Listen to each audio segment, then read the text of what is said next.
സ്തോത്രം. ഇന്ന് രാത്രികാലം വചനം സംസാരിക്കുന്നത് കർത്താവിന്റെ ദാസൻ ഇവാഞ്ചലിസ്റ്റ് ജോസഫ് പാലമറ്റം ഫിലദൽഫിയ എന്ന ദൈവദാസനാണല്ലോ. പ്രത്യേകിച്ച് ദൈവദാസനെയും കുടുംബത്തെയും ഈ ലൈനിലേക്ക് സ്വാഗതം ചെയ്യുന്നു. വചന സൂക്ഷയ്ക്ക് മുമ്പായിട്ട് പ്രിയ സിസ്റ്റർ ബാസി ജോസഫ് ദൈവസനയിൽ നമ്മൾ ഒരുമിച്ച് പ്രാർത്ഥനയോടെ ആയിരിക്കുമ്പോൾ ഒരു പാട്ട് പാടുന്നതായിരിക്കും. അത് ദൈവത്തിന്റെ നാമത്തിനും മഹത്വത്തിനും പുകഴ്ചയ്ക്കും കാരണമായി തീരട്ടെ. നമുക്ക് ഒരുമിച്ച് ദൈവസനയിൽ സന്തോഷിപ്പാൻ കാരണമായി തീരട്ടെ.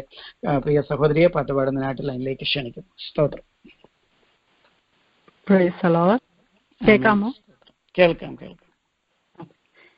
എന്റെ സങ്കേതവും ബലവും ഏറ്റവും അടുത്ത തുണയും, എന്റെ സങ്കേതവും ബലവും ഏറ്റവും അടുത്ത തുണയും, ഏതൊരാപത്തിലും ഏതു നേരത്തിലും എനിക്കെന്നും എൻ ദൈവമത്രേ. ഏതൊരാപത്തിലും ഏതു നേരത്തിലും എനിക്കെന്നും എൻ ദൈവമത്രേ. ഇരുതിങ്ങിടും പാതകളിൽ കരൾ വീങ്ങിടും വേളകളിൽ, ഇരുതിങ്ങിടും പാതകളിൽ കരൾ വീങ്ങിടും വേളകളിൽ, അരികൾ വരുവാൻ കൃപകൾ തരുവാൻ ആരുമില്ലിതുപോലൊരുവൻ. അരികൾ വരുവാൻ കൃപകൾ തരുവാൻ ആരുമില്ലിതുപോലൊരുവൻ. എന്റെ സങ്കേതവും ബലവും ഏറ്റവും അടുത്ത തുണയും, എന്റെ സങ്കേതവും ബലവും ഏറ്റവും അടുത്ത തുണയും, ഏതൊരാപത്തിലും ഏതു നേരത്തിലും എനിക്കെന്നും എൻ ദൈവമത്രേ. ഏതൊരാപത്തിലും ഏതു നേരത്തിലും എനിക്കെന്നും എൻ ദൈവമത്രേ. എല്ലാ ഭാരങ്ങളും ചുമക്കും എന്നും താങ്ങി എന്നെ നടത്തും. എല്ലാ ഭാരങ്ങളും ചുമക്കും എന്നും താങ്ങി എന്നെ നടത്തും. കർത്തൻ തൻ കരത്താൽ കണ്ണുനീർ തുടയ്ക്കും, കാത്തു പാലിക്കും എന്നെ നിത്യം. കർത്തൻ തൻ കരത്താൽ കണ്ണുനീർ തുടയ്ക്കും, കാത്തു പാലിക്കും എന്നെ നിത്യം. എന്റെ സംഗീതവും ബലവും ഏറ്റവും അടുത്ത തുണയും, ഏതൊരാപത്തിലും ഏതു നേരത്തിലും എനിക്കെന്നും എൻ ദൈവമത്രേ. ഏതൊരാപത്തിലും ഏതു നേരത്തിലും എനിക്കെന്നും എൻ ദൈവമത്രേ.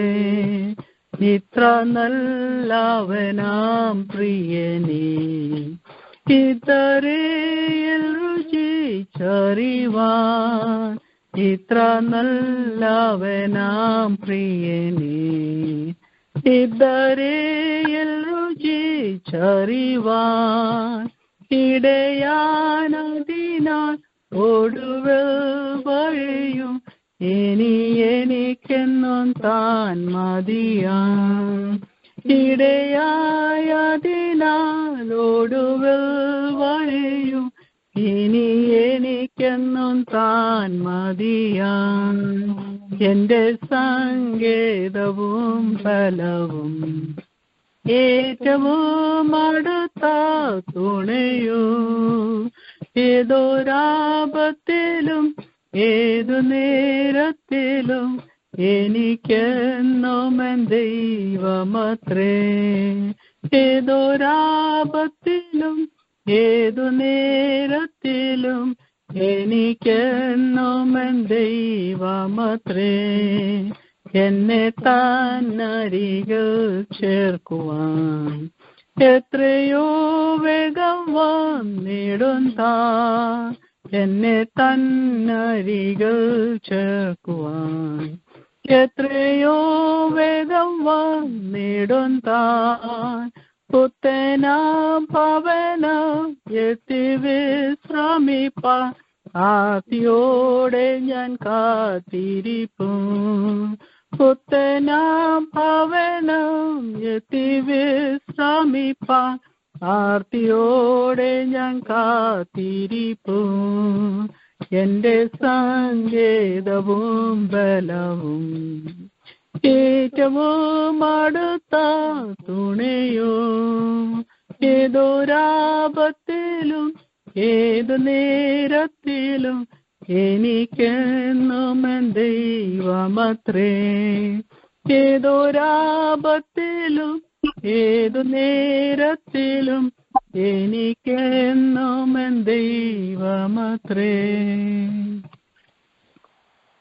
ആമേൻ. Praise the lord. നമ്മുടെ കർത്താവിനെ ആരാധിക്കുന്നതായ, ഹല്ലേലൂയ, സ്തോത്രം പുകഴ്ത്തുന്നതായ, സ്തുതിക്കുന്നതായ മനോഹരമായ ഒരു ഗാനം പാടുമല്ലോ. പ്രിയ സഹോദരിയുള്ള നന്ദി മുഴുവൻ അറിയിക്കുന്നു. ദൈവമായ കർത്താവ് പ്രിയപ്പെട്ടവരെ അനുഗ്രഹിക്കട്ടെ, സഹായിക്കട്ടെ. കർത്താവിന് നന്ദിയോടെ സ്തോത്രം. ഏത് നേരത്തും ഹല്ലേലൂയ, സ്തോത്രം. ഏത് കാലത്തും നമുക്ക് സഹായകനായിട്ട് നമ്മുടെ വലഭാഗത്ത് നമ്മോട് കൂടെയുള്ള ദൈവത്തിന്റെ കരങ്ങളിലേക്ക് നമ്മെ താഴ്ത്തി സമർപ്പിക്കാം. രാത്രികാലം ദൈവസാന്നിധ്യ ബോധത്തോടുകൂടി നമുക്കായിരിക്കാം. കർത്താവ് നമ്മെ എല്ലാവരെയും സഹായിക്കട്ടെ. വചന ശുശ്രൂഷയ്ക്കായിട്ട് നമുക്ക് പ്രത്യേകം പ്രാർത്ഥിക്കാം. രാത്രി വചനവുമായി നമ്മുടെ മധ്യത്തിൽ കടന്നു വരുന്ന പ്രിയ കർത്താവിന്റെ ദാസൻ ഇവാഞ്ചലിസ്റ്റ് ജോസഫ് പാലമറ്റത്തെ ഓർത്തുകൊണ്ട്, ഇന്നത്തെ ശുശ്രൂഷ ഓർത്തുകൊണ്ട്, പാട്ടുപാടിയ പ്രിയ സഹോദരി ഓർത്തുകൊണ്ട്, ആ കുടുംബത്തെ ഓർത്തുകൊണ്ട്, അവരുടെ കുഞ്ഞുങ്ങളെ രണ്ടുപേരെയും ഓർത്തുകൊണ്ട്, നിലയിൽ പങ്കെടുക്കുന്ന എല്ലാ പ്രിയപ്പെട്ടവരെ ഓർത്തുകൊണ്ട് നമുക്ക് ചുരുക്കം വാക്കുകളിൽ ആർക്കെങ്കിലും ഒരാൾക്ക് ശബ്ദമുയർത്തി പ്രാർത്ഥിക്കാമല്ലോ. കർത്താവേ, പരിശുദ്ധ ദൈവമേ, സദ്വിതാവേ, അപ്പച്ച സ്തോത്രം. നന്ദിയുള്ള ഹൃദയത്തോടെ അപ്പച്ചന്റെ പാതപടത്തോടെ അടുത്തിരുവാൻ അപ്പച്ച സ്തോത്രം. ഈ സന്ധ്യാസമയം ഞങ്ങൾക്ക് വേണ്ടി ഒരുക്കി തന്നതിനായ സ്തോത്രം. നല്ലൊരു പൽക്കാൽ ഞങ്ങളെ വിട്ട് കടന്നു പോയപ്പ ഹല്ലേലൂയ സ്തോത്രം. വലിയ ആപത്തുകൾ തങ്ങരോ ദുഃഖങ്ങൾ വരാവുന്ന സ്ഥാനങ്ങളിൽ അപ്പാ സ്തോത്രം. നൽതുണയായി ഞങ്ങളോട് കൂടി ഇന്ന് കർത്താവ്, നല്ല സങ്കേതമായി കൂടി ഇന്ന് കർത്താവെ ഞങ്ങളെ കാത്തു പരിപാലിച്ച് സൂക്ഷിച്ച് പ്രളയൻ കുടുംബമായി കർത്താവ് ഞങ്ങൾക്ക് ഒരുമിച്ച് അപ്പച്ചന്റെ പാതപടത്തിൽ പരിചരിവാനുള്ള കൃപനായി സ്തുതിക്കുന്ന കർത്താവെ. കഴിഞ്ഞ നാളുകളൊക്കെ ഞങ്ങളെ നടത്തിയ കർത്താവ് വഴികളും വിധങ്ങളും കൊണ്ടുവന്ന് ഇത്രത്തോളം കൊണ്ടുവന്ന കർത്താവെ, ദൈവമേ പാതകളൊക്കെ നോക്കിയാൽ കർത്താവെ അപ്പച്ച എത്ര മാത്രം കർത്താവിനെ സ്തുതിക്കണം, മഹത്വപ്പെടുന്ന അപ്പ സ്തോത്രം സ്തോത്രം സ്തോത്രം. നന്ദിയോടെ സ്തുതിക്കുന്നു, വാഴ്ത്തുന്ന അപ്പ ഹല്ലേലൂയ സ്തോത്രം. കർത്താവെ, നിന്റെ വചനം എന്റെ കാലിന് ദീപം, എന്റെ പാതയ്ക്ക് പ്രകാശമാക്കിക്കൊണ്ട് കർത്താപ്പച്ച സ്തോത്രത്തെ സന്നിധിയിൽ ഓടുവാനുള്ള കൃപ തന്നായി സ്തുതിക്കുന്ന അപ്പ. മുമ്പോട്ട് അപ്പ എല്ലാ കുടുംബങ്ങളും അപ്പച്ചനോടും വരുന്നത് പറയണമെന്ന് പ്രാർത്ഥിക്കും. പൊന്നേരങ്ങളിലേക്ക് ഞങ്ങളെ സമർപ്പിച്ച് പ്രാർത്ഥിക്കുന്ന കർത്താവെ. ഹല്ലേലൂയ. രാത്രികാലം പാട്ടുപാടി ദാസി ഏൽപ്പിച്ച് പ്രാർത്ഥിക്കുകയാണ് കർത്താവെ. അനുഗ്രഹപ്പെട്ട പാട്ട് പാടുവാൻ കർത്താവെ നല്ല സങ്കേതമായി, നല്ല കോട്ടയായി ഹല്ലേലൂയ. ഏതുകൾ ആപത്തുകൾ അനർത്ഥങ്ങൾ കർത്താവെ എന്റെ മധ്യ കർത്താവെ കുലുങ്ങാത്തതായി അപ്പ ഉറപ്പം തരുന്നതായി ഇപ്പൊ നല്ല തുണയായി അപ്പച്ചൻ ഞങ്ങളോട് കൂടി നല്ല ദൈവമായി കൂടി അപ്പച്ച സ്തോത്രം. ഞങ്ങളെ വഴി നിർത്തുന്ന അപ്പച്ചന്റെ കർത്താവെ വൻകുൾക്കായ നല്ല പാട്ടുപാടി ദൈവമേ ദൈവത്തെ സ്തുതിപ്പാൻ മഹത്വപ്പെടുന്ന അപ്പച്ച സ്തോത്രം. കർത്താവിന് നന്ദി പറയാൻ അപ്പ സ്തോത്രയാക്കിനായ സ്തോത്രം. ദാസ്യം കുടുംബത്തെ അനുഗ്രഹിച്ചാട്ടെ കർത്താവെ. ദാസൻ വചനമായി കടന്നു ദാസിനെ അനുഗ്രഹിച്ചാട്ടെ. ക്രൂശിന്റെ മറവിൽ മറഞ്ഞിരുന്ന അപ്പ സ്തോത്രം. മാറ്റമില്ലാത്ത വചനം തിരുവചനം അതിശക്തമായി സൂക്ഷിപ്പാൻ കർത്താവ് പരിശുദ്ധാത്മാവേ ഹല്ലേലൂയ. ദാസനെ ബലപ്പെടുത്തിക്കുക സ്തുതിക്കുന്ന കർത്താവെ. കേൾക്കുന്ന വചനത്തിനും ഭാവി ഞങ്ങളെ സമർപ്പിച്ച് പ്രാർത്ഥിക്കുന്നു അപ്പ. അത് ജീവനും ചൈതന്യം കർത്താവെ ഹാല്യങ്ങളുടെ കർത്താവെ ഹാലലിയ. ദൈവസന്നിധിയോട് അടുക്കുന്ന ദിവസങ്ങളാക്കി ദൈവത്തോട് പറ്റിച്ചേരുവാൻ കർത്താവെ ഒരുപടി ഇങ്ങടെ അപ്പ പറ്റിച്ചേർന്നിപ്പാണ് കൃപ വചനത്തെ കൂടെ നൽകി കർത്താവെ. യാത്രക്കാർ ഞങ്ങൾ എല്ലാവരും അനുഗ്രഹിച്ച് മടക്കി വയ്ക്കണമേ. ദാസനെ ബലപ്പെടുത്തിയാട്ടെ, അവരെ കുടുംബം അനുഗ്രഹിച്ചാട്ടെ, വൈദ്യങ്ങളെ രണ്ടുപേരും അനുഗ്രഹിച്ചാട്ടെ അപ്പ. അവരുടെ സഹോദരങ്ങളെ പ്രിയപ്പെട്ട എല്ലാവരും അനുഗ്രഹിച്ചാട്ടെ. അവിടെയുള്ള ദൈവമക്കൾ ദിവസമ ദേശം എല്ലാം ഞങ്ങൾ അനുഗ്രഹിച്ച് പ്രാർത്ഥിക്കുകയാണ് അപ്പ. സ്തോത്രം സ്തോത്രം. നന്ദിയോടെ സ്തുതിക്കുന്ന കർത്താവെ. ലൈലാക്കുന്ന എല്ലാ കുടുംബങ്ങളെ ഞങ്ങൾ അനുഗ്രഹിച്ച് പ്രാർത്ഥിക്കുകയാണ്. ഓരോ കുടുംബങ്ങളുടെ ചെറുതുമായ എല്ലാ വിഷയത്തും മേലും എന്റെ അപ്പന്റെ സാന്നിധ്യം മതി അപ്പ. സ്തോത്രം കർത്താവേ. ദൈവത്തിന്റെ സന്നിധി കഴിക്കുന്ന ഒരു ദിവസം വേറെ 5 ദിവസത്തെ ഉത്സവം നീണ്ടിക്കൊണ്ട് അപ്പച്ചന്റെ സന്നിധിയിലായിരിക്കുമ്പോൾ ഹൃദയം നുറുങ്ങിയർക്ക് യഹോവ സമീപസ്ഥ മനസ്സെന്ന് രക്ഷിക്കുന്ന അപ്പച്ചൻ ഈ രാത്രികാലം വചനം അയച്ച് കർത്താവ് ഏത് വിഷയത്തിൽ നിരാശപ്പെട്ട് ഭാരപ്പെട്ട് ഹാലലിയ കടന്നിലൂടെ ആയിരിക്കുന്ന വിഷയങ്ങളുമായി ഹാലലിയ സ്തോത്രം തലമുറയുടെ കർത്താവ് കുടുംബത്തിന്റെ സഹോദരങ്ങളുടെ സഭയുടെ ദേശത്തിന്റെ ഏത് വിഷയമായാലും ഹാലലിയന്റെ ദൈവത്തിന് കർത്താവ് ഒരു നിസ്സാരമാണപ്പ. ഒരു നിമിഷം മതിയപ്പ അവിടെ പ്രവർത്തിക്കാൻ അപ്പൻ ഹാലലിയ മതിയായ അപ്പച്ചന്റെ കരങ്ങളിലേക്ക് കർത്താവ് ഹാലലിയ എല്ലാ വിഷയങ്ങളും ഏൽപ്പിച്ച് പ്രാർത്ഥിക്കുന്നപ്പ. സ്തോത്രം ഞങ്ങളുടെ അപ്പച്ചൻ അമ്മച്ചി കുഞ്ഞുങ്ങൾ കർത്താവ് ഹാല സഹോദരി സ്ഥലം എല്ലാവരും അനുഗ്രഹിച്ച് പ്രാർത്ഥന ലോകത്തിന്റെ ഏത് കോണുകളിലായിരുന്നു എല്ലാവരും അവിടെ കാത്തു പരിപാലിച്ച അപ്പച്ചന്റെ വരവിന് വേണ്ടി ഞങ്ങൾ എല്ലാവരും ഒരുക്കി എടുക്കണമേ എന്ന് പ്രാർത്ഥിക്കുന്നു. കഷ്ടത്തിലും ഭാരത്തിലും ദുഃഖത്തിലും രോഗത്തിലും അയക്കുന്നവർ അനേകരുണ്ട്. ഈ ലൈനിൽ കർത്താവെ അവരൊക്കെ സഹായിക്കണമേ, സൗഖ്യമാക്കുന്ന യഹോവയുടെ കരം നീട്ടുമറണമേ എന്ന് പ്രാർത്ഥി. ഈ രാത്രികാലം വചനത്തിൽ കർത്താവെ സൗഖ്യമാക്കണമേ എന്ന് പ്രാർത്ഥിക്കാൻ മണിപ്പൂരിന് വേണ്ടി നിങ്ങൾ പ്രാർത്ഥിക്കുന്നു. അപ്പച്ച അവിടെ സഹായിക്കുന്ന എന്റെ അപ്പച്ചൻ അറിയാതിലൊക്കെ സംഭവിക്കുന്ന അപ്പ. എങ്കിലും ദൈവത്തിന്റെ ഇഷ്ടം, ദൈവത്തിന്റെ കരം ഹാലിലെ തക്ക സമയത്ത് നീട്ടി അത് നിങ്ങളെ രക്ഷിച്ച് ദാസന്മാരെ കുഞ്ഞുങ്ങളെ തലമുറകളെ അപ്പ അവിടുന്ന് സഹായിക്കണേ. കർത്താവിന്റെ വചനം കർത്താവ് ഇത് ശക്തമായി ഘോഷിപ്പാൻ ഹാലിലിയ സ്തോത്രം ഈ ദിവസങ്ങളിൽ കർത്താവിന്റെ വരവ് ഏറ്റവും വാദത്തിലാക്കി സുവിശേഷത്തെക്കുറിച്ച് എനിക്ക് ലജ്ജയില്ല എന്ന് പറയാൻ തക്കോണം അനേകം ദിവസങ്ങൾ ഒരുക്കിയെടുത്ത് എല്ലാ ജനത്തെയും അപ്പച്ചന്റെ മക്കളാക്കി ഹാലിലിയ അപ്പന്റെ വരവിന് വേണ്ടി ഒരുക്കിയെടുക്കണമേ. ഭാവിയിൽ രക്ഷിക്കപ്പെടാൻ, രോഗികൾ സൗഖ്യമാകാൻ, മനസ്സാന്തരപ്പെടുവാൻ അപ്പ ഈ ദിവസങ്ങളെ കർത്താവെ സഭകൾ തന്നെ ഉണരുവാൻ ഞങ്ങൾ എല്ലാവരും കർത്താവിന്റെ സ്വന്തയിലേക്ക് ഒന്ന് മുട്ടുകുത്താൻ അപ്പച്ച സ്തോത്രം എല്ലാവരും ഒരുക്കണമേ. ഉണർവിന്റെ കാറ്റിനെ അയക്കണമേ. പരിശുദ്ധാത്മാവ് സഹായിച്ചാട്ടെ എന്ന് പ്രാർത്ഥനയുടെ ദാസൻ സാധന കുടുംബത്തെ അനുഗ്രഹിച്ച് ഞങ്ങൾ പ്രാർത്ഥിക്കുന്നു. എല്ലാവരും അനുഗ്രഹിക്കുന്നു. എല്ലാ കുടുംബമായി സമർപ്പിക്കുന്നു, താഴ്ത്തുന്നു. അല്പസമയം എടുത്ത പാതവടത്തിലാക്കി ഞങ്ങളോട് സംസാരിക്കണമേ അപ്പച്ച. വചനത്തിൽ കൂടെ പരിശുദ്ധാത്മാവ് സഹായിച്ചാട്ടെ. സകലവും യേശു ക്രിസ്തുവിന്റെ നാമത്തിൽ ചോദിക്കുന്നത് ഉണ്ടായി കേൾക്കണേ പൊന്നു പിതാവേ. ആമേൻ. ഹല്ലേലൂയ. കർത്താവ് നമ്മുടെ പ്രാർത്ഥന കേട്ടതിനായി നമുക്ക് കർത്താവിനെ സ്തുതിക്കാൻ പ്രാർത്ഥിച്ച ദൈവദാസിയുള്ള നന്ദി പ്രത്യേകം അറിയിക്കുന്നു. ഇന്ന് രാത്രികാലം പ്രാർത്ഥനയോടെ ദൈവസന്നിധിയിൽ ദൈവസാന്നിധ്യ ബോധത്തോടെ നമ്മായിരിക്കുമ്പോൾ വചന സൂക്ഷയ്ക്കായിട്ട് ദൈവദാസൻ മുമ്പോട്ട് കടന്നു വരുമ്പോൾ നമുക്ക് ദൈവദാസനെ ഓർത്തുകൊണ്ട് പ്രാർത്ഥിച്ചുകൊണ്ടിരിക്കാം.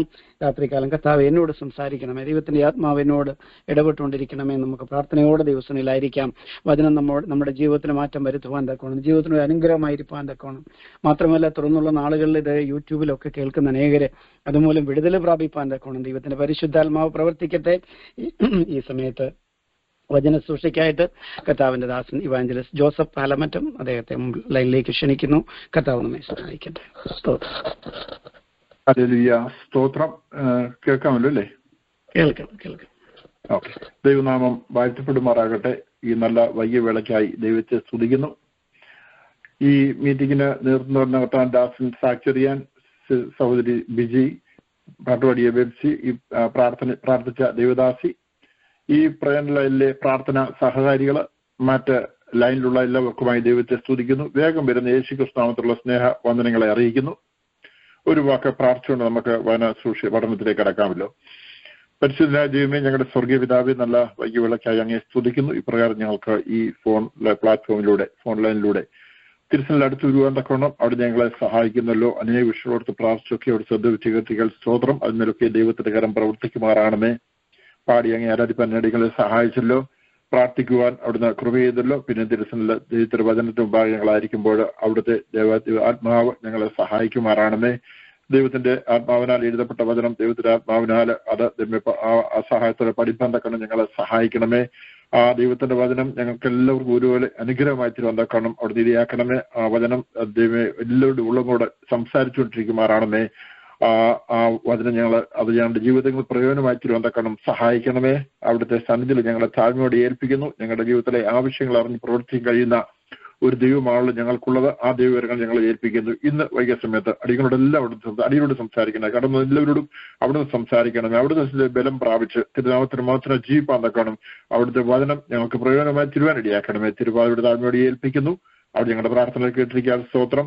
യേശു ക്രിസ്തു മൂലം തന്നെ ആമേൻ. സ്തോത്രം. ഫിലിപ്പിയ ലേഖനത്തിൽ നിന്നുള്ള നമ്മൾ പഠിച്ചുകൊണ്ടിരിക്കുന്ന കഴിഞ്ഞ 3 ക്ലാസ്സുകളിലായിട്ട് ആദ്യത്തെ 4 വാക്യങ്ങളെ പറ്റി ചിന്തിപ്പാൻ ഇടയായിത്തീർന്നു. ആദ്യത്തെ സെഷനിൽ ബാക്ക്ഗ്രൗണ്ടും അതിന്റെ ഇൻട്രൊഡക്ഷനും ഒക്കെ ആയിട്ടായിരുന്നല്ലോ പഠിക്കാൻ ഇടയായിത്തീർന്നത്. ഇന്ന് കഴിഞ്ഞ ദിവസം നമ്മൾ പഠിച്ചുകൊണ്ടിരുന്നത് നിങ്ങളിൽ 4-ാം വാക്യം, ഫിലിപ്പിയ ലേഖനം 1-ാം അധ്യായത്തിന്റെ 4-ാം വാക്യം, നിങ്ങൾ നല്ല പ്രവൃത്തി ആരംഭിച്ചവൻ യേശു ക്രിസ്തു നാളോളം അതിനെ തികയ്ക്കും എന്ന് ഉറപ്പായി വിശ്വസിച്ചിരിക്കുന്നു. ഈ വാക്യമാണല്ലോ കഴിഞ്ഞ പ്രാവശ്യം മുതൽ നമ്മൾ പഠിച്ചുകൊണ്ടിരിക്കുന്നത്. ഈ വാക്യങ്ങളിൽ അടിസ്ഥാനമാക്കി ചില കാര്യങ്ങളിലൂടെ ചിന്തിച്ചിട്ട് അടുത്ത വാക്യത്തിലേക്ക് കടക്കുവാനാണ് ഞാൻ ആഗ്രഹിക്കുന്നത്. ഒരു വ്യക്തി ജനിക്കുമ്പോൾ മുതൽ അക്ഷരികമായി ഒരുവന് ദൈവപ്രവൃത്തി ആരംഭിക്കുന്നതിനെ കുറിച്ച് കഴിഞ്ഞ പഠനത്തിൽ ചിന്തിച്ചുവല്ലോ. അതിനുശേഷമുള്ള കാലയളവിൽ ഒരു വ്യക്തി ജനിച്ചതിന് ശേഷം ആ വളർച്ചയുടെ പല സമയങ്ങളിൽ വിവിധ നിലകളിൽ ചിലപ്പോൾ ലോകപരമായ നിലയിലോ ആത്മീയമായ ആ നിലയിലോ ഒരു വ്യക്തിയിൽ ദൈവിക പരിശീലനത്തിന്റെ കാലയളവായി മാറാനിടയുണ്ട്. അപ്പോൾ ഒരാളെ ലോകത്തിലെ ഒരു സംഘടനയിലായിരിക്കാം രക്ഷിക്കപ്പെടുന്നതിന് മുമ്പ്, അവിടെയും ദൈവം ആ വ്യക്തിയെ ഒരു പിന്നീട് വരുന്ന സമയത്തേക്കുള്ള ദൈവത്തിന്റെ പദ്ധതിക്കായി ഒരുക്കുന്ന ആ സമയങ്ങളായി തീരാറുണ്ട്. നമുക്കത് ബൈബിൾ പലയിടങ്ങളിൽ നമുക്ക് കാണാൻ സാധിക്കും.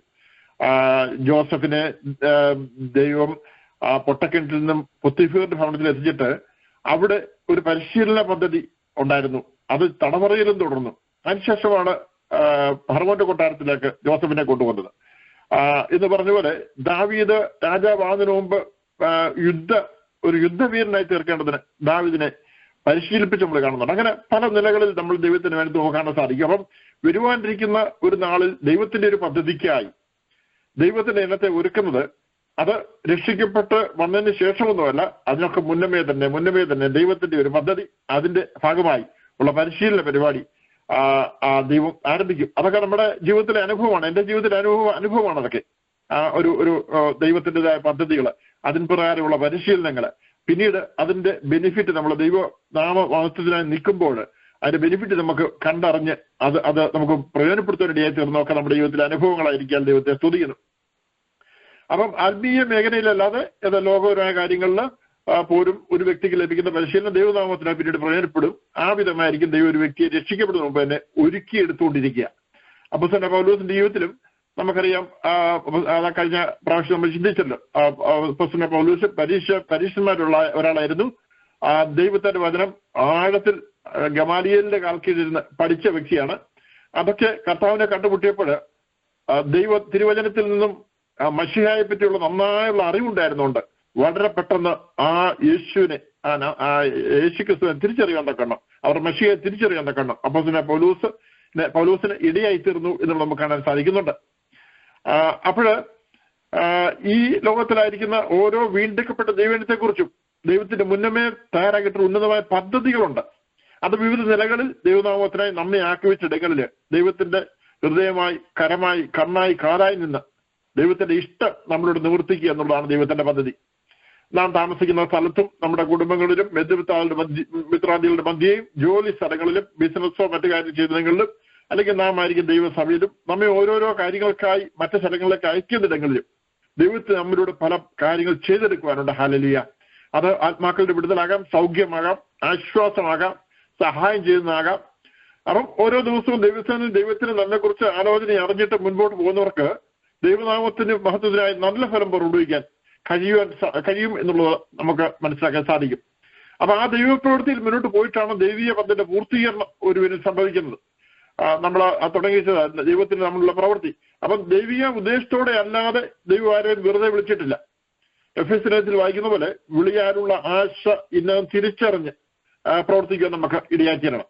അപ്പം ഒരു ക്രിസ്ത്യാനിയുടെ ജീവിതത്തില് തന്നെ എന്തിനാ വിളിച്ചതെന്ന് ഒരു നാളും ആൾ മനസ്സിലാക്കുന്നില്ലെങ്കിൽ അത് വലിയ ബുദ്ധിമുട്ടുണ്ടാക്കും. കാരണം ആ വ്യക്തിക്ക് ഒന്നും കർത്താവിനോട് ചെയ്യാൻ കഴിയത്തില്ല. അപ്പം കർത്താവിന് എന്തിനാണ് നമ്മൾ വിളിച്ചിരിക്കുന്നത്, നമ്മുടെ വെളിയുടെ പിന്നിലുള്ള ആശ എന്താണെന്നുള്ളത് നമുക്ക് മനസ്സിലാക്കുവാനും അത് മനസ്സിലാക്കി പ്രവർത്തിക്കാനും കഴിയണം. അവിടെയാണ് ദൈവത്തിന് നമ്മെ ശക്തിയോടെ കാര്യങ്ങൾ എടുത്ത് ഉപയോഗിക്കാൻ കഴിയുന്നത്. അപ്പം ആരെങ്കിലും പറയുകയാണ് ഞാനൊന്നും ചെയ്യേണ്ടതില്ല, അല്ലെങ്കിൽ എന്നെക്കുറിച്ച് ദൈവത്തിന്റെ ഉദ്ദേശമൊന്നുമില്ല എന്ന് ആരെങ്കിലും കരുതുന്നെങ്കിൽ ആ വ്യക്തി ദൈവത്തിന്റെ ഉദ്ദേശങ്ങൾ തിരിച്ചറിയാൻ കഴിയാത്ത വ്യക്തിയായിരിക്കും. അല്ലെങ്കിൽ മടിയനോ ഉദാസീനോ ഒക്കെ നമുക്ക് ഇവിടെ പറയാൻ സാധിക്കും. അത് തനിക്ക് ലഭിച്ച താലന്ത് കുഴിച്ചിട്ട വ്യക്തിക്ക് സമാനമായ കാര്യങ്ങൾ കാണാൻ സാധിക്കുന്നുണ്ട്. രക്ഷിക്കപ്പെടുന്ന സമയത്ത് ആരും ആത്മീയമായി പൂർണ്ണതയുള്ളവരായിത്തീരുന്നില്ല. അതൊരു കുഞ്ഞ് ജനിച്ച് വീഴുന്നത് പോലുള്ള അനുഭവമാണ് നമുക്കറിയാം. ജനിച്ചു വീഴുന്ന കുഞ്ഞ് വിവിധ ഘട്ടങ്ങളിലായി വളർച്ച പ്രാപിക്കേണ്ടിയായി തീരും. മുട്ടിന്മേൽ നീന്തും, നിൽക്കും, നടക്കും, സംസാരിക്കും. പിന്നീട് വളർന്നു വരുന്തോറും തനിയെ കാര്യങ്ങൾ ചെയ്യുവാനും സ്വയം ചിന്തിക്കാനും ഒക്കെ കഴിവ് പ്രാപിക്കുന്നത് പോലെ ഒരു രക്ഷിക്കപ്പെടുമ്പോൾ തന്നെ ആത്മീയ പക്വത പ്രാപിക്കുന്നില്ല എന്നുള്ളപ്പോൾ കാണാൻ സാധിക്കും. ആത്മീയമായ വളർച്ചയിൽ പല ഘട്ടങ്ങളിലൂടെ ഒരു വ്യക്തി കടന്നുപോയിട്ടാണ് ദൈവവചനം സൂചിപ്പിക്കുന്ന പോലെ ആത്മീയ പക്വതയിലേക്ക് വളർന്നു വരേണ്ടിയായിത്തീരുന്നത്. അതാണ് 1 പത്രോസ് 2:2 നമ്മൾ കാണുന്നത്. രക്ഷയ്ക്കായി വളരുവാൻ വചനം എന്ന മായമില്ലാത്ത പാൽ കുടിപ്പാൻ വാഞ്ചിപ്പിരുന്നത്. അപ്പൊ ഞാൻ മുമ്പ് സൂചിപ്പിച്ച പോലെ ദൈവസന്നിധിയിൽ താഴ്മയോടെ ഏൽപ്പിച്ചു കൊടുക്കുകയും ദൈവവചനം അനുസരിച്ച് ജീവിക്കാൻ തയ്യാറായി ചെയ്യുന്നവരിലെ ദൈവപ്രവൃത്തി അതിവേഗം പുരോഗമിക്കുമ്പോൾ അതിന് വിരുദ്ധമായി താഴ്മയില്ലാതെയും ദൈവവചനപ്രകാരം ജീവിക്കുവാൻ തയ്യാറാകാതെ ലോകക്കാരെ പോലെ ജീവിക്കാൻ ആഗ്രഹിക്കുന്നവരിലെ ആത്മീയ വളർച്ചയ്ക്ക് കാലതാമസം ഉണ്ടാവുകയും ചെയ്യാറുണ്ട്. അത് നമുക്ക് നമ്മുടെ ചുറ്റുപാട് നമുക്ക് കാണാറുണ്ട് അങ്ങനെയുള്ള കാര്യങ്ങളൊക്കെ. പലപ്പോഴും അപ്രകാരമുള്ളവര് വേദനാജനകമായ അനുഭവങ്ങളുടെ കടന്നുപോയിട്ട് വലിയ മാറ്റങ്ങൾ സംഭവിച്ചതായി ദൈവത്തിന് വേണ്ടി പിന്നീട് വളരെ പ്രയോജനപ്പെട്ടതായി പല സാക്ഷ്യങ്ങൾ നമ്മളൊക്കെ കേട്ടിട്ടുള്ളത് നമുക്കറിയാമല്ലോ. അപ്പൊ ദൈവത്തിന്റെ പൂർണ്ണ ഹിതത്തിൽ നിൽക്കുന്നവരില് ദൈവത്തിന്റെ പ്രവൃത്തി താമസം കൂടാതെ പുരോഗമിക്കലിടയായി തീരുന്ന കാണാൻ സാധിക്കും. എന്നാൽ ദൈവത്തിൽ നിന്ന് അകന്നു പോകുന്നവര് മടങ്ങി വരുവോളം ദൈവപ്രവൃത്തിക്ക് കാലതാമസത്തിനിടയായി തീരും. ദൈവത്തിന്റെ പ്രവൃത്തി നടക്കുന്നത് തന്റെ ജനത്തിന്റെ ഉള്ളങ്ങളിലാണ്. ഉള്ളങ്ങളിലെ പ്രവൃത്തിയുടെ ഫലമാണ് മറ്റുള്ളവർ പുറമേക്ക് കാണുന്നതിനിടയായി തീരുന്നത്. എഫേസ്യ ലേഖനം 2-ാം അധ്യായം 8, 9, 10 വാക്യങ്ങൾ നമ്മൾ ഇങ്ങനെ വായിക്കുന്നുണ്ട്. കൃപയാലല്ലോ നിങ്ങൾ വിശ്വാസം മുതൽ രക്ഷിക്കപ്പെട്ടിരിക്കുന്നത്, അതിനും നിങ്ങൾ കാരണമല്ല, ദൈവത്തിന്റെ ദാനമത്രേ ആകുന്നു. ആരും പ്രശംസിപ്പായിരിക്കാൻ പ്രവൃത്തികളും കാരണമല്ല, നാം അവന്റെ കൈപ്പണിയായി സൽപ്രവൃത്തികൾക്കായിട്ട് ക്രിസ്തുയേശുവിൽ സൃഷ്ടിക്കപ്പെട്ടവരാകുന്നു. നാം ചെയ്തു പോരേണ്ടതിന് ദൈവം അവ മുന്നോക്കി ഒരുക്കിയിരിക്കുന്ന. ഹല്ലേലൂയ. അപ്പം നാം അവന്റെ കൈപ്പണിയായി സൽപ്രവർത്തിക്കായിട്ട് ക്രിസ്തുയേശുവിൽ സൃഷ്ടിക്കപ്പെട്ടവരാണ്. അപ്പൊ ദൈവകൃപയാൽ നമുക്ക് ലഭിച്ച രക്ഷ ദൈവത്തിന്റെ ദാനമാണെന്ന് പറഞ്ഞ് നമ്മെ പഠിപ്പിക്കുന്നു. ആരും പ്രശംസിക്കാതിരിക്കാൻ മനുഷ്യരുടെ പ്രവൃത്തികളും കാരണമല്ല, നാം ദൈവത്തിന്റെ കൈപ്പണിയെ സൽപ്രവൃത്തികൾക്കായിട്ട് ക്രിസ്തുയേശുവിൽ സൃഷ്ടിക്കപ്പെട്ടവരാണ് എന്നോട് പറയുന്നത്.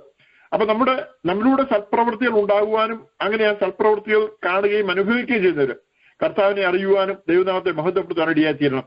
നാം മുഖേന ദൈവത്തെ അറിയാത്തവർ ദൈവത്തിലേക്ക് അടുത്തു വരുവാൻ ഇടയാണെന്നാണ് ദൈവം നമ്മളിലൂടെ ആഗ്രഹിക്കുന്നത്.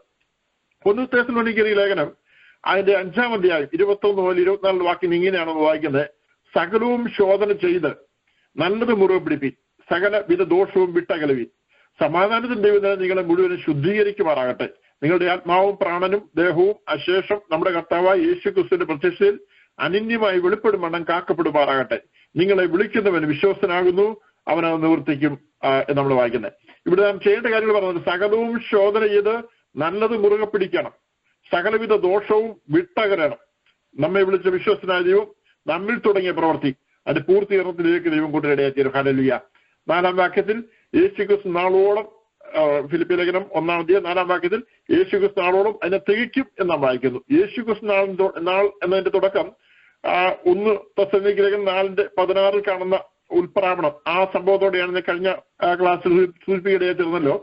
അവിടെ ഇങ്ങനെ നമ്മൾ വായിക്കുന്ന കർത്താവ് താൻ ഗംഭീരനാഥത്തോടും പ്രധാനൂരിന്റെ ശബ്ദത്തോടും ദൈവത്തിന്റെ കാലത്തോടും കൂടെ സ്വർഗത്തിൽ ഇറങ്ങി വരികയും ക്രിസ്തുവിൽ മരിച്ചവർ മുമ്പ് ഉയർത്തെഴുന്നേൽക്കുകയും ചെയ്യും. പിന്നെ ജീവനോട് ശേഷിക്കുന്ന നാം അവരോട് ഒരുമിച്ച് ആകാശത്തിൽ കർത്താവിനെ എതിരേൽപ്പാൻ മേഘങ്ങൾ എടുക്കപ്പെടും. ഇങ്ങനെ നാം എപ്പോഴും കർത്താവിനോട് ഇരിക്കും എന്നവിടെ നമ്മൾ വായിക്കുന്നു. ഇത് സഭയുടെ ഉൽപ്രാവണം അല്ലെങ്കിൽ സഭയെ ചേർത്ത് അവർക്ക് പ്രതിഫലം നൽകിയ ശേഷം തിരികെ ഭൂമിയിലേക്ക് വരുന്ന വരെയുള്ള ആ സമയത്താണ് യേശുക്രിസ്തു നാൾ എന്നുകൊണ്ട് അർത്ഥമാക്കുന്നത്. വെളിപാട് പുസ്തകം 19:15 യേശുക്രിസ്തുവിന്റെ വിശുദ്ധന്മാരും ദൂതന്മാരെയും മടങ്ങി ഭൂമിയിലേക്ക് വരുന്ന മഹത്വ പ്രത്യക്ഷതയെ കാണിക്കുന്ന വേദഭാവം കാണുന്നത്. അതിങ്ങനെ നമ്മൾ വായിക്കുന്നു. റെവലേഷൻ ചാപ്റ്റർ 19:11 അനന്തരം സ്വർഗം തുറന്നിരിക്കുന്നത് ഞാൻ കണ്ടു, ഒരു വെള്ളക്കുതിര പ്രത്യക്ഷമായി, അതിന്മേൽ ഇരിക്കുന്നതിന് വിശ്വസ്തന് സത്യവാനും എന്ന് പേർ, അവൻ നീതിയോടെ വിധിക്കുകയും പോരാടുകയും ചെയ്യും. ഞാൻ മുന്നോട്ട് വായിക്കുന്നില്ല. ഈ ലോകവും അതിലുള്ളതെല്ലാം ദൈവം സൃഷ്ടിച്ചു ദൈവിക അധികാരത്തിന് കീഴിലുള്ളതാണെങ്കിലും സാധാരണ ഈ ലോകത്തിൽ പ്രവർത്തിക്കുന്ന ഒരു സമയത്തേക്ക് ദൈവം അനുവാദം കൊടുത്തിട്ടുള്ള നമുക്കറിയാമല്ലോ. എന്നാൽ യേശുക്രിസ്തു മുൻകൂട്ടി വാഗ്ദാനം ചെയ്തിട്ടുള്ള പ്രകാരം തന്റെ ജനത്തിന് വേണ്ടി ഇറങ്ങുമെന്ന് പ്രവർത്തിക്കുന്ന സമയമാണ് ആ യേശുക്രിസ്തു ആവുന്ന ആ ഉൽപ്രാവണത്തിന്റെ സമയം തുടങ്ങുന്നത്. അതാണ് ഉൽപ്രാവണത്തിന് ആരംഭിക്കുന്നത്. പൗലോസ് ആവർത്തിച്ച് പറയുന്ന ഒരു കാര്യമാണ് വിശ്വാസിയുടെ രക്ഷയുടെ വ്യവസ്ഥയിൽ ദൈവിക സംരക്ഷണത്തെ കുറിച്ച് തനിക്ക് ഉറപ്പുണ്ടെന്നുള്ള വസ്തുത.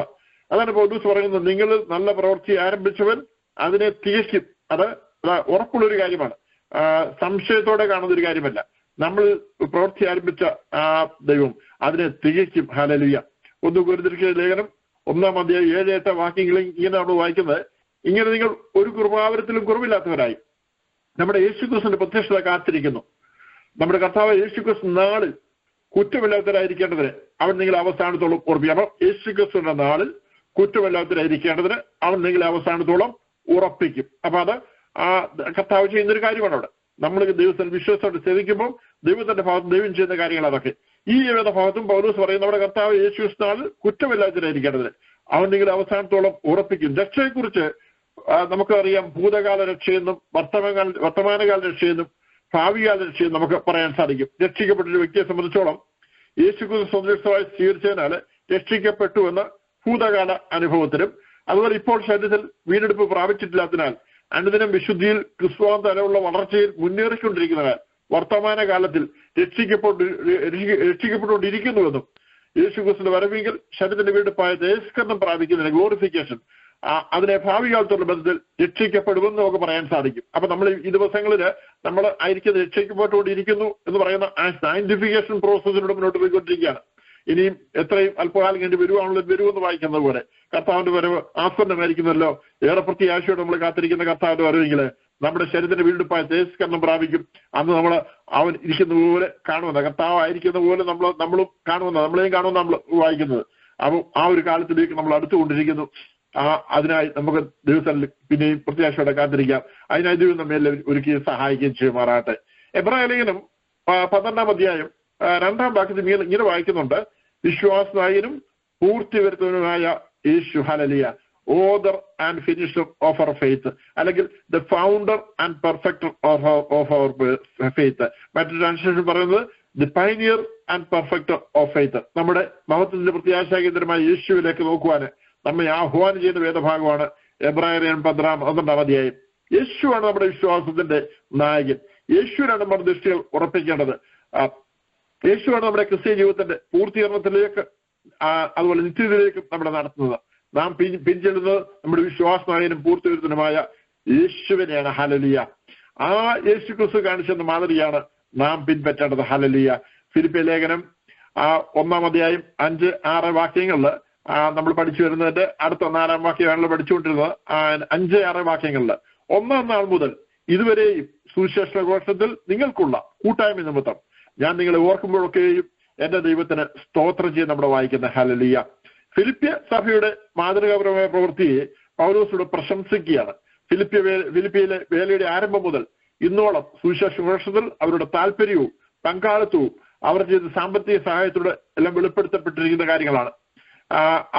ഫിലിപ്പിയ ലേഖനം 4-ാം അധ്യായത്തിന്റെ 10 വാക്യങ്ങളിൽ വായിക്കുന്നുണ്ട്, നിങ്ങൾ പിന്നെയും എനിക്ക് വേണ്ടി വിചാരിപ്പാൻ തുടങ്ങിയതിനാൽ ഞാൻ കർത്താവിൽ വളരെ സന്തോഷിച്ചു. മുമ്പേ തന്നെ നിങ്ങൾക്ക് വിചാരമുണ്ടായിരുന്നുവെങ്കിലും അവസരം കിട്ടിയില്ല. എങ്കിലും എന്റെ കഷ്ടതയിൽ നിങ്ങൾ കൂട്ടായ്മ കാണിച്ചത് നന്നായി. ഫിലിപ്പിയരെ, സുവിശേഷ ഘോഷത്തിന്റെ ആരംഭത്തിൽ ഞാൻ മക്കദോനിയയിൽ നിന്ന് പുറപ്പെട്ടാറ് നിങ്ങൾ മാത്രമല്ല ഒരു സഭയും വരവ് ചെലവ് കാര്യത്തിൽ എന്നോട് കൂട്ടായ്മ കാണിച്ചില്ല എന്ന് നിങ്ങൾ പറയുന്നു. തെസ്സലോനിക്കയിലും എന്റെ ബുദ്ധിമുട്ട് തീർപ്പാൻ നിങ്ങൾ 1-2 വട്ടം അയച്ചു തന്നുവല്ലോ. ഇപ്പോൾ എനിക്ക് വേണ്ടുന്നതെല്ലാം ഉണ്ട്, സമൃദ്ധിയായും ഇരിക്കുന്നു. നിങ്ങൾ അയച്ചു തന്നത് സൗരഭ്യവാസനായി ദൈവത്തിന്റെ പ്രസാദവും സുഗ്രാഹ്യവുമായ യാഗമായി എപ്പഫ്രോദിത്തോസിന്റെ കയ്യാൽ ഞാൻ പ്രതിഗ്രഹിച്ച് തൃപ്തനായിരിക്കുന്നു. അപ്പൊ ഫിലിപ്പിയരുടെ ഈ നല്ല പ്രവൃത്തി നിമിത്തം പൗലോസ് അവരെ ഓർക്കുകയും അവർക്ക് വേണ്ടി സന്തോഷത്തിന്റെ പ്രാർത്ഥിക്കുകയും സ്തോത്രം ചെയ്യുന്നവരുടെയാണ് നമ്മളെ കാണുന്നത്. ദൈവത്തെ ആത്മാവിൽ സത്യത്തിൽ ആരാധിക്കുന്ന ദൈവസഭയുടെ പ്രാധാന്യം അറിയിക്കുന്ന 2 ഘടകങ്ങളാണ് സുവിശേഷ ഘോഷണവും കൂട്ടായ്മയും. യേശുക്രിസ്തു ഉയർത്തതിന് ശേഷം സ്വർഗ്ഗാരോഹണം ചെയ്തതിനു മുമ്പായി തന്റെ ശിഷ്യർക്ക് നൽകിയ അവസാനത്തെ കൽപ്പന അല്ലെങ്കിൽ ശ്രേഷ്ഠ കൽപ്പനയായിരുന്നല്ലോ, നിങ്ങൾ ഭൂലോകത്തിലൊക്കെ പോയി സകല ശിഷ്യരുടെ സുവിശേഷം പ്രസംഗിക്കുന്നത്. നമ്മളത് മർക്കോസ് സുവിശേഷം 16-15 വായിക്കുന്നുണ്ട്. രക്ഷിക്കപ്പെട്ട ഓരോ വ്യക്തിയുടെയും കർത്തവ്യമാണ് മറ്റുള്ള സുവിശേഷം അറിയിക്കുക എന്നത്. ഇക്കാര്യം ഞാനിങ്ങനെ സുവിശേഷം അറിയിക്കുമ്പോൾ കേൾക്കുന്നവർക്ക് മനസ്സിലാകേണ്ടതിനായി പറയുന്ന ഒരു ഉദാഹരണം ഞാൻ ഇവിടെ പറയാം. ഈ ഒരു നദിക്ക് കുറുകെ ഒരു പാലം ഉണ്ടെങ്കിൽ അതിന്റെ നടുവിൽ വെച്ച് ആ പാലം തകർന്നു പോയാൽ ആരെങ്കിലും അതുവഴി വാഹനം ഓടിച്ചു പോകാൻ ശ്രമിച്ചാൽ അവരും ആ വാഹനവും വെള്ളത്തിൽ വീണ വാഹനത്തിലുള്ളവർ മരിച്ചു പോകാനുള്ള സാധ്യത. അപ്പൊ പാലം തകർന്നിരിക്കുന്നെന്ന് അറിയാവുന്ന ഒരാള് പാലം തകർന്ന് അറിയാതെ വാഹനം ഓടിക്കുന്ന അത് കണ്ടാൽ തീർച്ചയായും സർവ്വശക്തിയോട് വിളിച്ചു പറയും, നിങ്ങൾ മുമ്പോട്ട് പോകരുത്, പോയാൽ നിങ്ങൾ നദിയിൽ ചെന്ന് വീഴും എന്ന്. അങ്ങനെ മുന്നറിയിപ്പ് ലഭിക്കുന്ന ഒരാൾ മുമ്പോട്ട് പോകാതെ തന്റെയും തന്റെ കൂടെയുള്ളവരെയും ജീവൻ രക്ഷിക്കുന്നതിനെത്തിരും.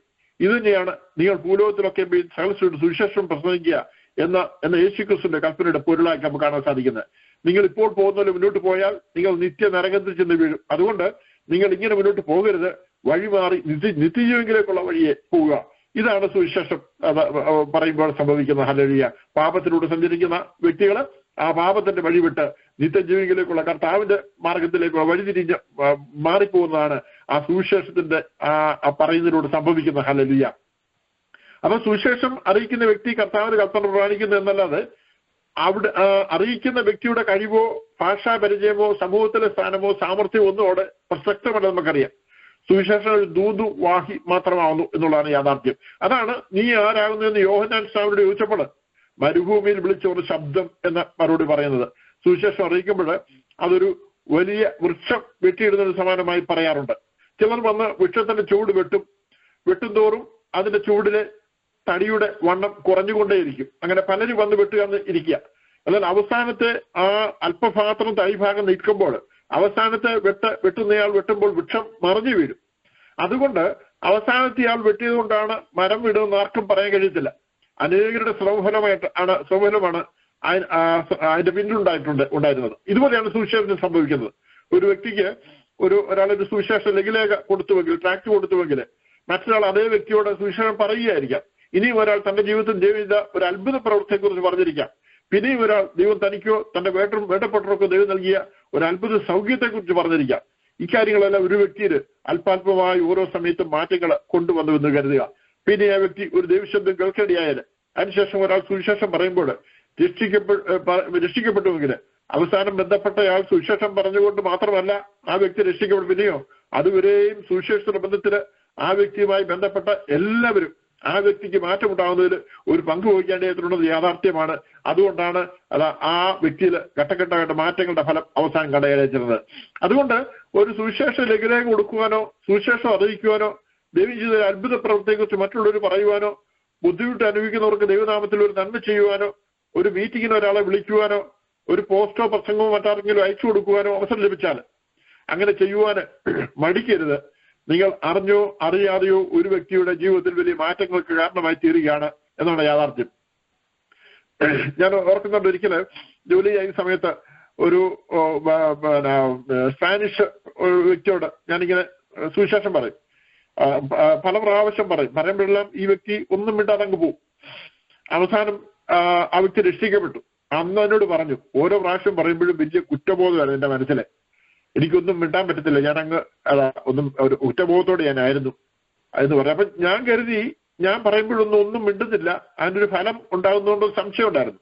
എന്നാൽ അവസാനമാണ് പറയുന്നത്, ഓരോ പ്രാവശ്യം പറഞ്ഞപ്പോഴും ആ വ്യക്തിയിൽ ദൈവത്തിന്റെ ആത്മാവ് ആ വ്യക്തിയുടെ ഉള്ളിൽ കുറ്റബോധം ഉണ്ടാക്കിക്കൊണ്ടിരുന്നു.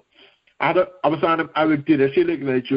അങ്ങനെ പല സാക്ഷികൾ ഞാൻ കേട്ടിട്ടുണ്ട്. അപ്പോൾ നമ്മൾ ഓരോ പ്രാവശ്യവും സുവിശേഷത്തിന് വേണ്ടിയിട്ട് അല്ലെങ്കിൽ കർത്താവിന്റെ കൽപ്പന പ്രമാണിക്കേണ്ടതിനായി എന്തെങ്കിലും പ്രവൃത്തി ചെയ്യുമ്പോൾ അതിനൊരു ഫലമുണ്ട്.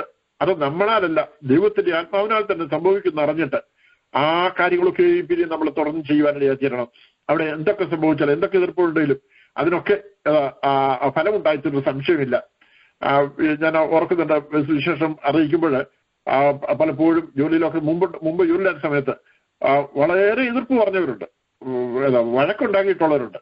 എന്നാൽ അവസാനം പ്രാർത്ഥനാ വിഷയമുണ്ട് എന്ന് പറഞ്ഞ് എനിക്ക് വേണ്ടി പ്രാർത്ഥിക്കണമെന്ന് പറയും. പക്ഷെ അങ്ങനെ ആ വലിയ എതിർപ്പ് പറഞ്ഞവരൊക്കെ പിന്നെ ഒരു സമയത്ത് അവർ രക്ഷിക്കപ്പെടാൻ തീർന്നു എന്നുള്ളതാണ് യാഥാർത്ഥ്യം. അപ്പോൾ നമ്മൾ ഓരോ സുവിശേഷ പ്രവർത്തനങ്ങൾ ചെയ്യുമ്പോഴും അതിനൊക്കെ ഒരു റിസൾട്ട് ഉണ്ട്. ദൈവത്തിന്റെ ആത്മാവിന്റെ പ്രവൃത്തി ഹല്ലേലൂയ ഉള്ളങ്ങള് ആ വ്യക്തികളുടെ ഉള്ളങ്ങളിൽ ദൈവം ചെയ്തുകൊണ്ടിരിക്കുകയാണ്. അതിനൊക്കെ ഫലമുണ്ടാകുന്നത് അറിഞ്ഞ് ഉറപ്പോടെ നേരിട്ടുള്ള ദിവസങ്ങളിൽ ദൈവനാമത്തിന്റെ പ്രവർത്തി വേണ്ടി എതിരട്ടെ. അതുപോലെ തന്നെ ഞാൻ പലപ്പോഴും സുവിശേഷം അറിയിച്ചിട്ടുമ്പോൾ ഓരോ മിനിറ്റിനുള്ളിൽ ഒരു മിനിറ്റിനുള്ളിൽ അങ്ങനെ പലരും രക്ഷിക്കെടുത്ത് ഓർക്കുന്നുണ്ട്. അപ്പം ഇത് സംഭവിച്ചത് ഞാൻ സുവിശേഷം പറഞ്ഞു 1 മിനിറ്റേ എടുത്തിട്ടുള്ളൂ, പെട്ടെന്ന് രക്ഷിക്കപ്പെട്ടു. പക്ഷെ അതിന്റെ പുറകിൽ ഉള്ള യാഥാർത്ഥ്യം എന്താണെന്ന് വെച്ചാൽ പലരും അങ്ങനെയുള്ള ഒരു സുവിശേഷം പറഞ്ഞിരുന്നു. ഞാൻ മുമ്പ് പറഞ്ഞ പോലെ അവസാനം വെട്ടിയ ആളായി ഞാനായിരുന്നേ ഉള്ളൂ. അല്ലാതെ ഞാൻ പറഞ്ഞതുകൊണ്ട് മാത്രമല്ല പലരും സുവിശേഷം പറഞ്ഞു. അങ്ങനെ അവസാനം വന്നപ്പോൾ ഞാൻ പറഞ്ഞപ്പോൾ അത് 1 മിനിറ്റ് കൊണ്ട് പോലും വളരെ പെട്ടെന്ന് രക്ഷിക്കപ്പെട്ട അനേക അനുഭവങ്ങൾ, എനിക്ക് പല രക്ഷിക്കപ്പെട്ട അനുഭവങ്ങൾ പറയാനുണ്ട്. അതാണ് ദൈവത്തിന്റെ പ്രവൃത്തി ഹല്ലേലൂയ. അപ്പം മറ്റു പലരും സുവിശേഷം അറിയിക്കുകയും ദൈവ ഇടറുണ്ടാകുകയും ചെയ്ത വ്യക്തി ജീവിതങ്ങളാണ് അവര്. അതുകൊണ്ട് സുവിശേഷം അറിയിച്ച് ഉടനെ താല്പര്യത്തോടെ രക്ഷിക്കൂടാൻ ആളുകൾ തയ്യാറാകുന്നത്. അപ്പൊ ദൈവകൽപ്പന പ്രമാണിച്ച് നാം സുവിശേഷത്തിൽ പങ്കാളിത്തരുമ്പോൾ വ്യക്തികൾ രൂപാന്തരം വരുത്തുന്നത് നാമല്ല, പിന്നെയോ ദൈവത്തിന്റെ ആത്മാവാണ്. പരിശുദ്ധാത്മാവാണ്. യോഹന്നാൻ സുവിശേഷം 16:8 കാണുന്ന പോലെ അവൻ വന്ന് പാപത്തെക്കുറിച്ചും നീതിയെക്കുറിച്ചും ന്യായവിധിയെക്കുറിച്ചും ലോകത്തിന് ബോധം വരുത്തും എന്നാണ് പറഞ്ഞിരിക്കുന്നത്. പാപത്തെക്കുറിച്ചും നീതിയെക്കുറിച്ചും ന്യായവിധിയെക്കുറിച്ചും ബോധം വരുത്തുന്ന പരിശുദ്ധാത്മാവാണ് ഒരു വ്യക്തിയെ രക്ഷയിലേക്ക് കൊണ്ടുവരുന്നതിന് പ്രധാന ഘടകമായി തീരുന്നത്. എന്നാൽ നാം ചെയ്യേണ്ട ജോലി നാം ചെയ്യണം. അപ്പോൾ ദൈവത്തിന്റെ ആത്മാവ് ചെയ്യേണ്ട ജോലി ദൈവത്തിന്റെ ആത്മാവ് ചെയ്യും. അതിന്റെ റിസൾട്ട് തീർച്ചയായിട്ടും ഉണ്ടാകും. എന്നാൽ പലപ്പോഴും നമ്മൾ ട്രാക്ട് കൊടുക്കുമ്പോൾ ഒരിക്കലും കണ്ടിട്ടില്ലാത്ത ഒരാളുടെ ട്രാക്ട് കൊടുക്കും, പിന്നെ ഒരിക്കലും ആ വ്യക്തിയെ കാണത്തുമില്ല. അപ്പോൾ അവരങ്ങനെ പോവുകയാണ്. അപ്പൊ അതിന്റെ എന്തായി തീരുമെന്ന് ചിന്തിച്ചാൽ ഒരുപക്ഷെ നമ്മൾ നിശ്ചയിച്ച് ചെല്ലുമ്പോഴായിരിക്കും അങ്ങനെയുള്ളവരെ കണ്ടുമുട്ടുന്നത്. അപ്പം ഞാൻ ട്രാക്ട് കൊടുത്തിട്ട് പലപ്പോഴും രക്ഷിക്കപ്പെടാൻ തയ്യാറാണെന്നൊക്കെ ചോദിക്കും. അവരിപ്പോൾ റെഡി അല്ലെന്ന് പറഞ്ഞാൽ ഞാൻ അവസാനം ഒന്ന് പറഞ്ഞു വിടും, നിങ്ങൾ രക്ഷിക്കപ്പെട്ടാൽ നമുക്ക് സ്വർഗത്തിൽ കാണാം, അല്ലെങ്കിൽ കാണാൻ സാധിക്കത്തില്ല എന്നൊന്ന് പറഞ്ഞു വിടും. അപ്പം അങ്ങനെ നമ്മൾ ഒരിക്കലും മുമ്പ് കണ്ടിട്ടില്ല, പിന്നെയും കാണാൻ സാധ്യതയില്ല, ഒറ്റ പ്രാവശ്യം മാത്രം കണ്ട് ട്രാക്ട് കൊടുക്കണം. എന്നാല് ദൈവം വരെ വിടുവിച്ചാൽ നിശ്ചയിച്ച് ചെല്ലുമ്പോഴായിരിക്കും അതിന്റെ റിസൾട്ട് നമുക്ക് കാണാൻ സാധിക്കുന്നത്. ഹല്ലേലൂയ. അപ്പൊ നമ്മൾ വായിച്ചു വന്നത് 5-6 വാക്യങ്ങൾ 1 നാൾ മുതൽ ഇതുവരെയും സുവിശേഷ ഘോഷ കൂട്ടായ്മ നിമിത്തം ഞാൻ നിങ്ങളെ ഓർക്കുമ്പോഴൊക്കെയും എന്റെ ദൈവത്തിന് സ്തോത്രം ചെയ്തു. ഇവിടെ പറഞ്ഞിരിക്കുന്ന കൂട്ടായ്മ എന്ന പദം ഗ്രീക്ക് ഭാഷയിലെ കൊയിനോനിയ എന്ന പദത്തിന്റെ വിവർത്തനമായിട്ട് നമുക്ക് കാണാൻ സാധിക്കും. ക്രിസ്തീയ കൂട്ടായ്മ, മറ്റ് ക്രിസ്തീയ വിശ്വാസികളുമായുള്ള കൂട്ടായ്മ, പങ്കിടൽ അല്ലെങ്കിൽ ഭാരങ്ങൾ പങ്കുവയ്ക്കുക എന്നീ ആശയങ്ങളാണ് ഈ പദത്തിൽ ഉൾക്കൊണ്ടിരിക്കുന്നത്. ക്രിസ്തീയ ജീവിതത്തിലുള്ള ബന്ധത്തിൽ വളരെ ആഴമേറിയ ദർശനം അടങ്ങിയിട്ടുള്ള ഒരു പദമാണ് നമുക്ക് പറയാൻ സാധിക്കും. അപ്പോസ്തല പ്രവൃത്തി 2:42 അവർ അപ്പോസ്തലന്മാരുടെ ഉപദേശം കേട്ടും കൂട്ടായ്മ ആചരിച്ചും അപ്പം നുറുക്കിയും പ്രാർത്ഥന കഴിച്ചും പോകുന്നു എന്ന് നമ്മൾ വായിക്കുന്നുണ്ട്. ഇങ്ങനെ ആദ്യ നൂറ്റാണ്ടിൽ സഭ ഏക മനസ്സുള്ളവരായി ഒരുമിച്ച് കൂടി അപ്പോസ്തലന്മാരുടെ ഉപദേശം കേട്ടും കൂട്ടായ്മ ആചരിച്ചും അപ്പം നുറുക്കിയും പ്രാർത്ഥന കഴിച്ചു പോകുന്നു എന്ന് നാം വായിക്കുന്നു. അതുമാത്രമല്ല, അവരുടെ കഷ്ടതയില്, വേദനയില്, ഭൗതിക നന്മയില്, സ്നേഹ സദ്യയില് അവർ ഉത്സാഹത്തോടെ കൂട്ടായ്മ കാണിച്ചു കാണാൻ സാധിക്കുന്നുണ്ട്. അപ്പോസ്തല പ്രവൃത്തികൾ 4:24-31 വാക്യങ്ങള്, റോമർ 15:26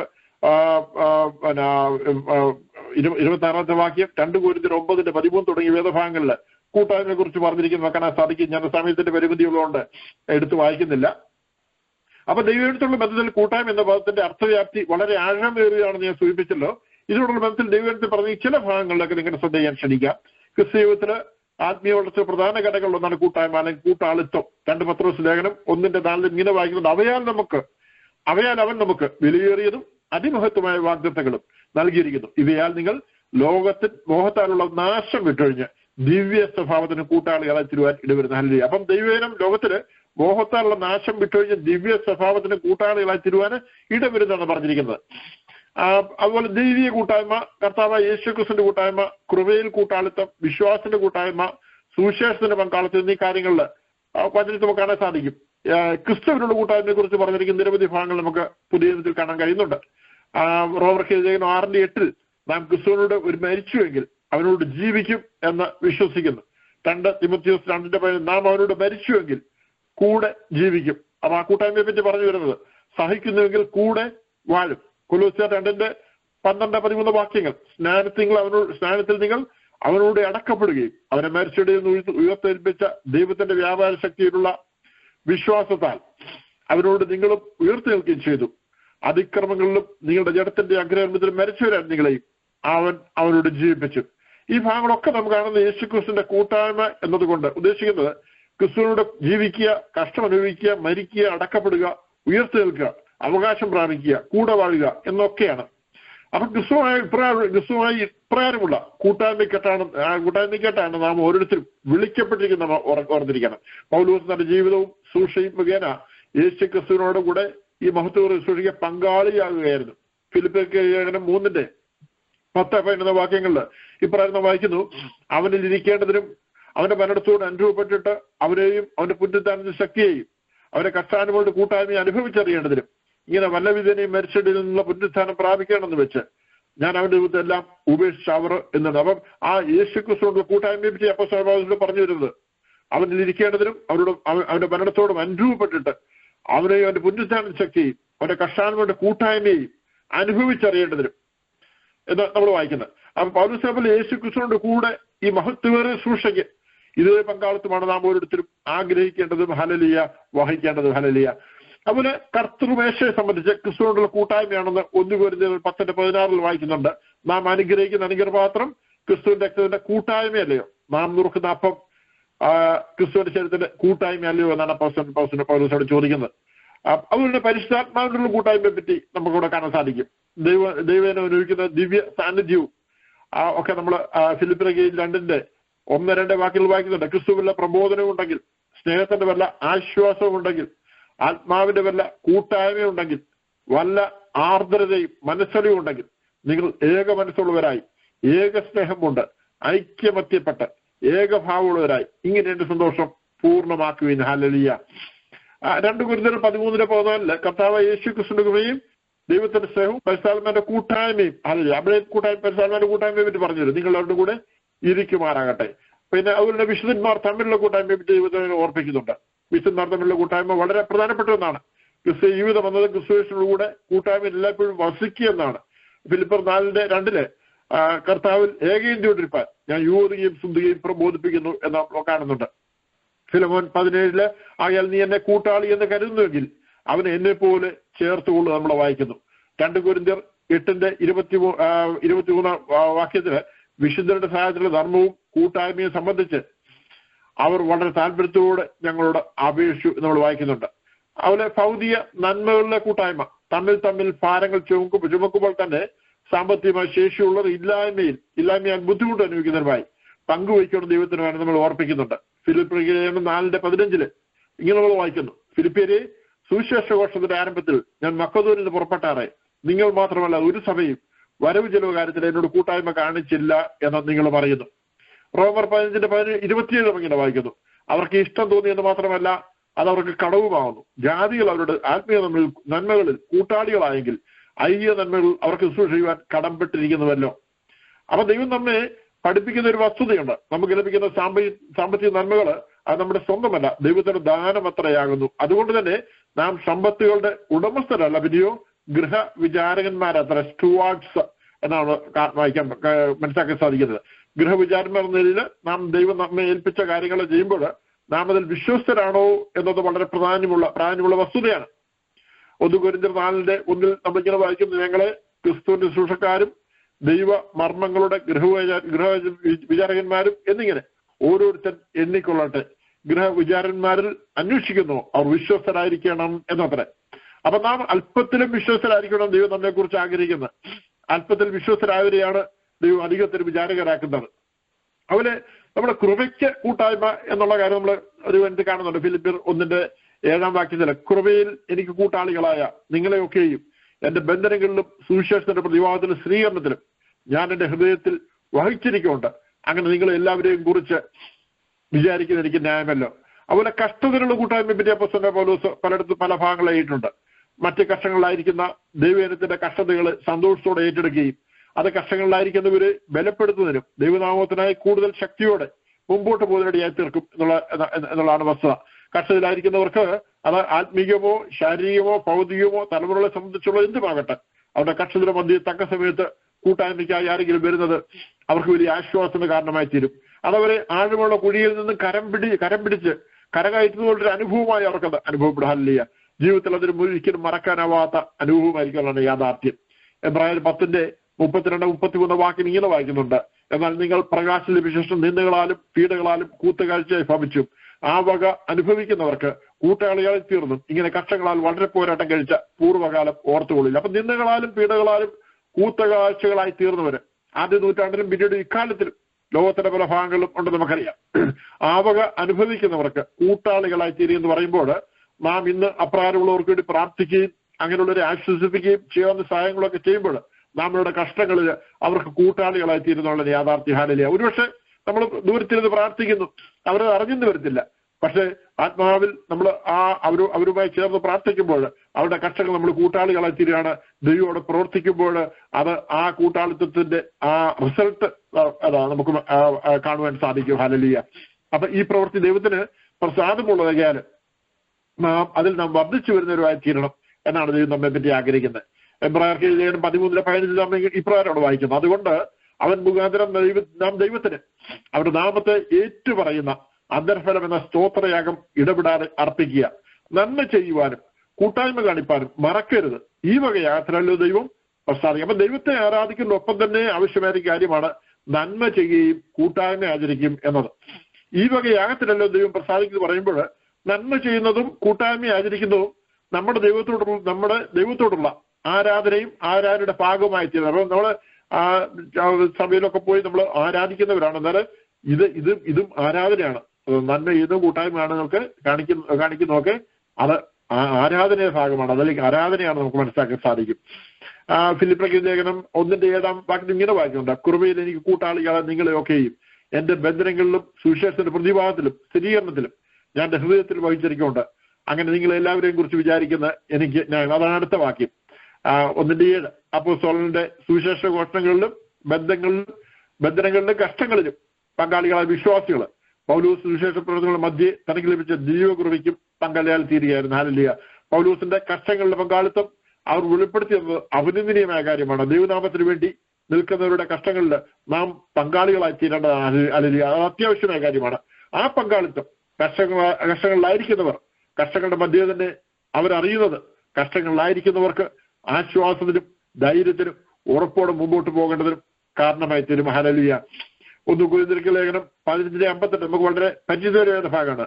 ആകയാൽ എന്റെ പ്രിയ സഹോദരന്മാരെ, നിങ്ങൾ ഉറപ്പുള്ളവരും കുലുങ്ങാത്തവരും നിങ്ങളുടെ പ്രയത്നം കർത്താവിൽ വ്യർത്ഥമെന്ന് അറിഞ്ഞിരിക്കാൻ കർത്താവിന്റെ പേരിൽ എപ്പോഴും വർദ്ധിച്ചു വരുന്ന ഒരു വാഹനം. അപ്പോൾ കഷ്ടങ്ങളും പ്രയാസങ്ങളും ഭാരങ്ങളും ഒക്കെ വരുമ്പോൾ ചെയ്തു വരുന്ന കാര്യങ്ങൾ അത് ശരിയാവുന്നില്ലല്ലോ, അല്ലെങ്കിൽ ചെയ്യുന്ന പ്രവൃത്തി ഒന്നും അതിന്റെ റിസൾട്ട് ഒന്നും കാണുന്നില്ലല്ലോ എന്നൊക്കെ ആൾക്കാർ ചിന്തിച്ചേക്കാം.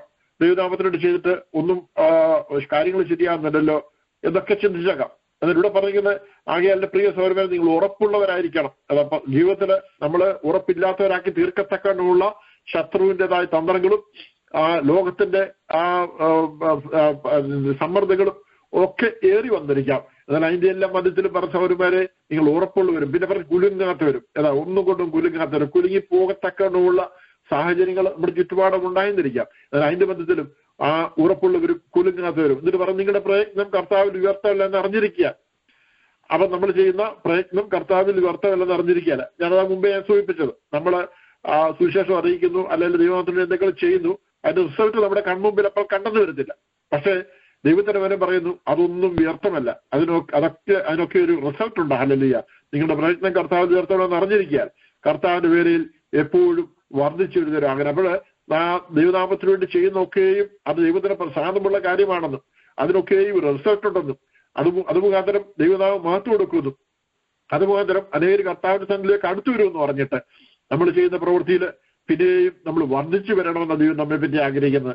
അപ്പം നമ്മുടെ ചുറ്റുപാടുമുള്ള കാര്യങ്ങളും ഒക്കെ നമ്മളെ മടുപ്പിക്കുന്നതായി തീരേണ്ടതുണ്ട്. നമ്മളെ പുറകോട്ട് കൊണ്ടുപോകാൻ ഉള്ള സാഹചര്യങ്ങളൊക്കെ ഉണ്ട്, അല്ലെങ്കിൽ നമ്മളെ കുലുക്കി കളയാനുള്ള സാഹചര്യങ്ങളൊക്കെ ഉണ്ട്. അതല്ല അതിന്റെ എല്ലാം മധ്യത്തിൽ കുലുങ്ങാതെ ധൈര്യത്തോടെ ഉറപ്പോടെ കുലുങ്ങാത്തവരായി കർത്താവിന്റെ സ്ഥലത്ത് നിന്നുകൊണ്ട് പിന്നെ ദൈവനാമത്തിനോട് പ്രയോജനപ്പെടണമെന്നാണ് ദൈവം നമ്മെ പറ്റി ആഗ്രഹിക്കുന്നത്. അപ്പൊ അപ്പോസ്തലൻ പൗലോസിന്റെ ജീവിതത്തിൽ അങ്ങനെയുള്ള അനേക കാര്യങ്ങൾ ഉണ്ടായിട്ടുണ്ട്. അപ്പോൾ അപ്പോസ്തലൻ പൗലോസ് ഇങ്ങനെയൊക്കെ എഴുതുമ്പോൾ തന്റെ ജീവിതത്തിലെ അനുഭവത്തിന്റെ പശ്ചാത്തലത്തിൽ നിന്നുകൊണ്ടാണ് എഴുതുന്നത്. ആ അനുഭവങ്ങളിലൂടെ തിരിച്ചറിഞ്ഞ കാര്യങ്ങളുടെ പശ്ചാത്തലത്തിൽ നിന്നുകൊണ്ടാണ് എഴുതുന്നത്. നിങ്ങളുടെ പ്രയത്നം കർത്താവിൽ വ്യർത്ഥമെന്ന് അറിഞ്ഞിരിക്കാൻ കർത്താവിന്റെ പേരിൽ എപ്പോഴും വർദ്ധിച്ചു വരുന്നൊരു ആകെ.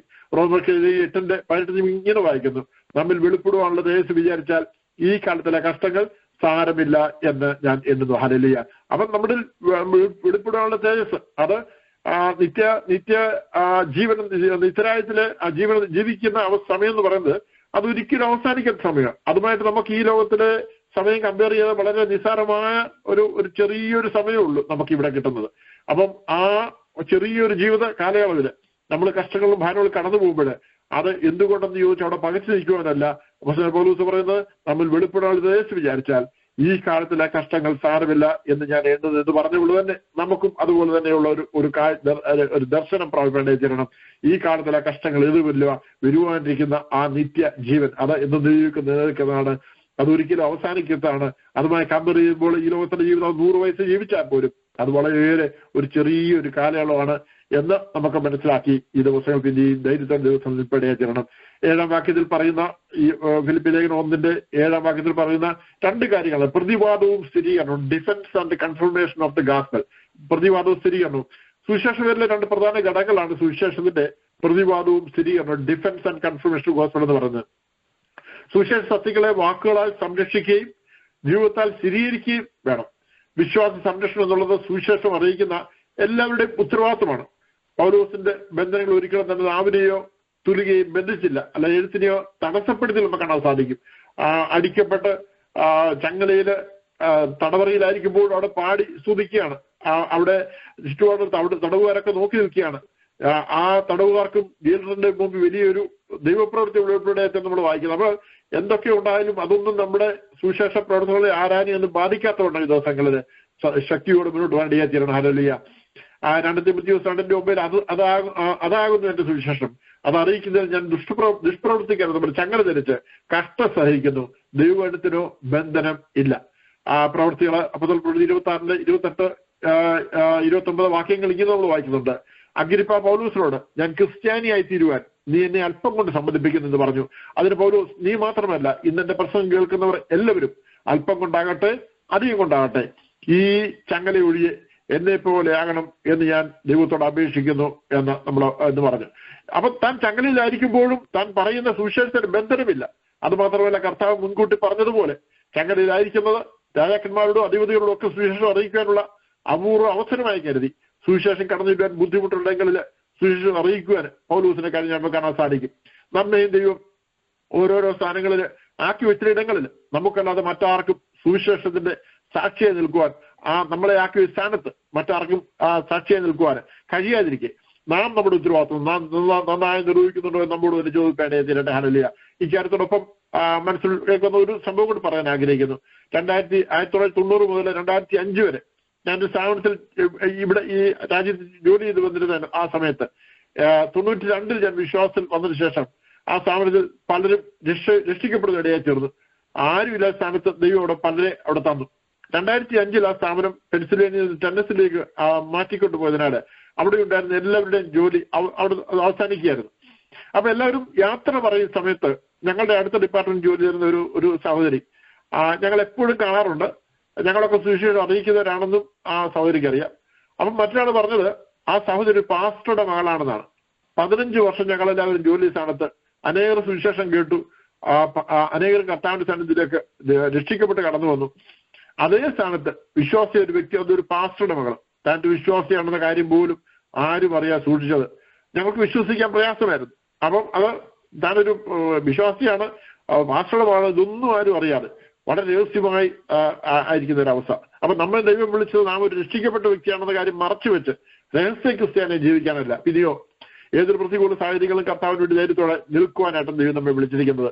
മത്തായി സുവിശേഷം 10:32-33 വാക്യം നമ്മൾ ഇങ്ങനെ വായിക്കുന്നു: മനുഷ്യന്റെ മുമ്പിൽ എന്നെ ഏറ്റുപറയുന്ന ഏവരെയും സ്വർഗ്ഗസ്നായ പിതാവിന്റെ മുമ്പിൽ ഞാനും ഏറ്റുപറയും, മനുഷ്യന്റെ മുമ്പിൽ എന്നെ തള്ളിപ്പറയുന്നതിനെയോ എന്റെ പിതാവിന്റെ മുമ്പിൽ ഞാനും തള്ളിപ്പറയും. അതുകൊണ്ട് നമ്മെ ദൈവം നിയോഗിച്ച് അയച്ചിരിക്കുന്ന സ്ഥലങ്ങളിൽ, ആക്കി വെച്ച സ്ഥാനങ്ങളിൽ എന്ത് വില കൊടുത്തു ദൈവനാമത്തിനായി നിൽക്കുവാൻ, നമ്മുടെ കൂട്ടായ്മ അനേകർക്ക് ആശ്വാസവും ധൈര്യവുമായി തീരുവാൻ, നാം മുഖേന അനേകർ നിത്യരാജ്യത്തിന് അവകാശികളായി തീരുവാൻ ഇടയായിട്ട് എന്ന് പ്രാർത്ഥിച്ചുകൊണ്ട് എന്റെ വാക്കിലൂടെ അവസാനിപ്പിക്കുന്നു. ദൈവം നമ്മെ എല്ലാം ധാരാളമായി അനുഗ്രഹിക്കുമാറാകട്ടെ. ഹല്ലേലൂയ. ഹല്ലേലൂയ. കർത്താവിന് നന്ദിയോടെ സ്തോത്രം. ഈ രാത്രികാലം ദൈവത്തിന് അനുഗ്രഹിക്കപ്പെട്ട മാറ്റമില്ലാത്ത വചനം വീണ്ടും കേൾക്കുവാൻ തക്കോണം ദൈവത്തിന്റെ പരിശുദ്ധാത്മാവ് നമ്മെ സഹായിച്ചുവല്ലോ. കർത്താവിന്റെ ദാസൻ രാത്രികാലം ചുപ്പാൻ തക്കോണം കർത്താവ് ഉപയോഗിച്ചത് ഓർത്തോണം കർത്താവിനെ സ്തുതിക്കുന്നു, സ്തോത്രം ചെയ്യുന്നു. ഫിലിപ്പി ലേഖനം 1-ാം അധ്യായത്തിന്റെ 4 മുതൽ 7 വരെയുള്ള വാക്യങ്ങളാണല്ലോ ഇന്ന് വായിച്ച് പഠിക്കുവാനിടയായി തീർന്നത്. കഴിഞ്ഞ ആഴ്ചയിൽ വളരെ വിശദമായി 4-ാമത്തെ വാക്യത്തെക്കുറിച്ച് ദൈവദാസൻ നമ്മെ ഓർമ്മിപ്പിക്കുകയും പഠിപ്പിക്കുകയും ചെയ്യുവാനിടയായിത്തീർന്നു. നിങ്ങളിൽ നല്ല പ്രവൃത്തി ആരംഭിച്ചവൻ യേശുക്രിസ്തുവിനെ നാളോളം അതിനെ തികയ്ക്കും എന്ന് ഉറപ്പായി വിശ്വസിച്ചുമിരിക്കുന്നു. അതിനെക്കുറിച്ച് കർത്താവിന്റെ ദാസൻ വളരെ വിശദമായി കഴിഞ്ഞ തവണയും ഇന്ന് ആരംഭത്തിലും നമ്മെ ഓർമ്മിപ്പിക്കുവാനിടയായി തീർന്നല്ലോ. ഹല്ലേലൂയ, സ്തോത്രം. കർത്താവിന്റെ യേശുക്രിസ്തുവിന്റെ നാളോളം, കർത്താവിന്റെ വരവ് വരെയും ഹല്ലേലൂയ, സ്തോത്രം. നമ്മൾ ആരംഭിച്ച നല്ല പ്രവൃത്തി ആരംഭിച്ചവൻ അതിനെ തികയ്ക്കുവാൻ തക്കവണ്ണം പ്രാപ്തനാണ്. ഹല്ലേലൂയ, നന്ദിയോടെ സ്തോത്രം. സകലവും ശോധന ചെയ്തുകൊണ്ട് പിടിച്ചുകൊള്ളുവാൻ തക്കവണ്ണം ദൈവത്തിന്റെ പരിശുദ്ധാത്മാവിന്റെ രാത്രികാലവും നമ്മെ ഓർമ്മിപ്പിച്ചുവല്ലോ. കർത്താവിന് നന്ദിയോടെ സ്തോത്രം. വിശ്വാസത്തിന്റെ നായകനും പൂർത്തി വരുത്തുന്നവനുമായ യേശുവിനെ ഹല്ലേലൂയ, സ്തോത്രം മുൻവെച്ചുകൊണ്ട് ഹല്ലേലൂയ, യേശുവിനെ മാത്രം നോക്കിക്കൊണ്ട് മുമ്പോട്ട് പോകുവാൻ തക്കവണ്ണം ദൈവത്തിന്റെ പരിശുദ്ധാത്മാവ് നമ്മെ എല്ലാവരെയും സഹായിക്കട്ടെ. 5-6 വാക്യങ്ങൾ ഹല്ലേലൂയ, സ്തോത്രം.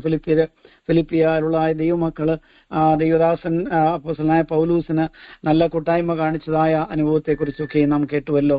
കർത്താവിന് നന്ദിയോടെ സ്തോത്രം. താൻ ജയിലിലായിരുന്നപ്പോൾ അവർ അത് പ്രത്യേകം സ്തോത്രം അത് കളക്ഷൻ എടുത്ത് അത് തങ്ങളുടെ സഹോദരന്റെ കയ്യിൽ കൊടുത്തു വിട്ടതായ കാര്യമൊക്കെ നാം ഫിലിപ്പി ലേഖനത്തിൽ വായിക്കുന്നുണ്ടല്ലോ. തുടർന്നുള്ള ദിവസങ്ങൾ നമുക്കത് വീണ്ടും ധ്യാനിപ്പാനിടയായി തീരും. ഹല്ലേലൂയ, സ്തോത്രം.